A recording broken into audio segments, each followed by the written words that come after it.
दक्ष के 10,000 पुत्र हुए,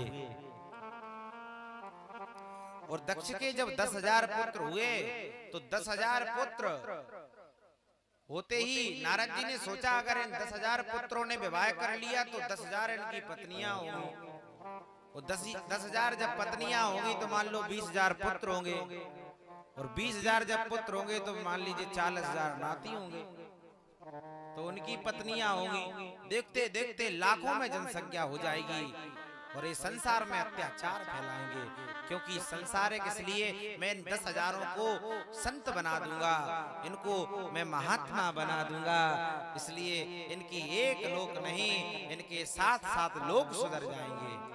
नारद जी बड़े धर्मात्मा हैं।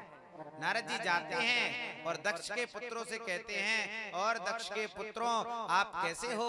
नारद जी को देखकर वह प्रणाम करते हैं, और नारद जी कहते हैं आपने अपने पिताजी से क्या ज्ञान प्राप्त कर लिया?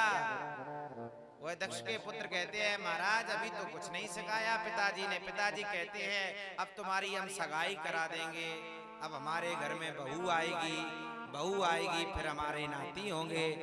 तो पिताजी की तो यही भावना है कि पुत्र वधू आ जाए और फिर नाती हो जाए, फिर हमारे पंती हो जाए, फिर हम संती को भी देखकर जाएं।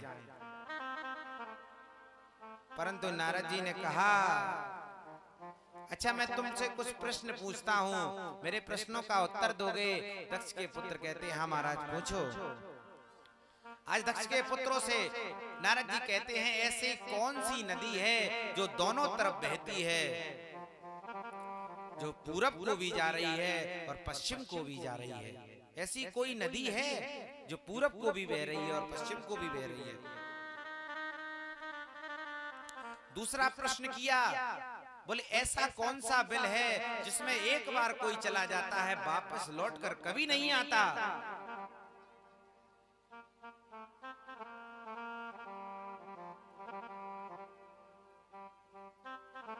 और तीसरा प्रश्न किया, विचित्र भाषा बोलने वाला वह हंस कौन सा है?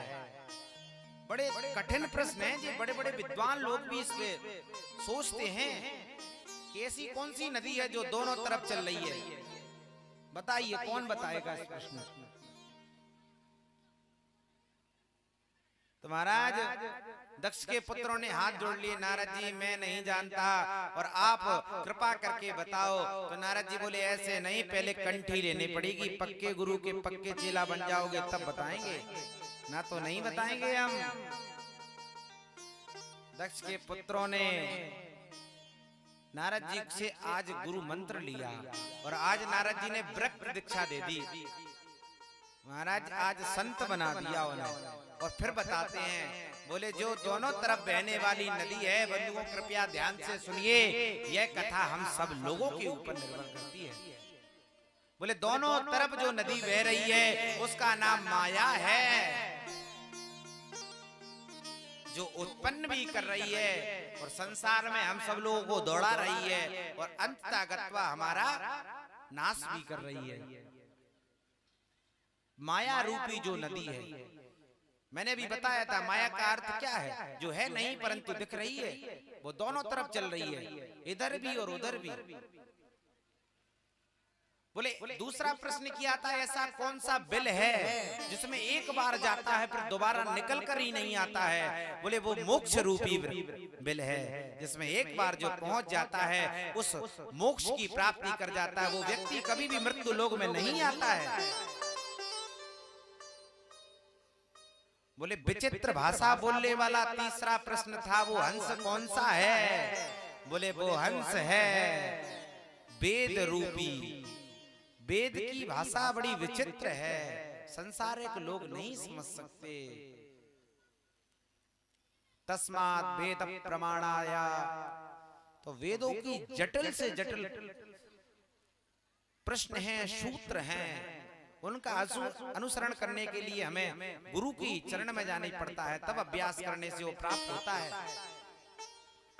तो ऐसा जब सुंदर उपदेश दिया, अंततः गत्वा उन 10,000 पुत्रों को आज बैराग दवा दिया और बैराग हो गया। तो दक्ष को पता चला कि नारद ने आकर मेरे पुत्रों को बैराग दिला दिया, मैं नारद तुझे नहीं छोड़ूंगा। आज दक्ष ने श्राप दे दिया कि नारद तू 2 घड़ी से ज्यादा कहीं नहीं टिकेगा।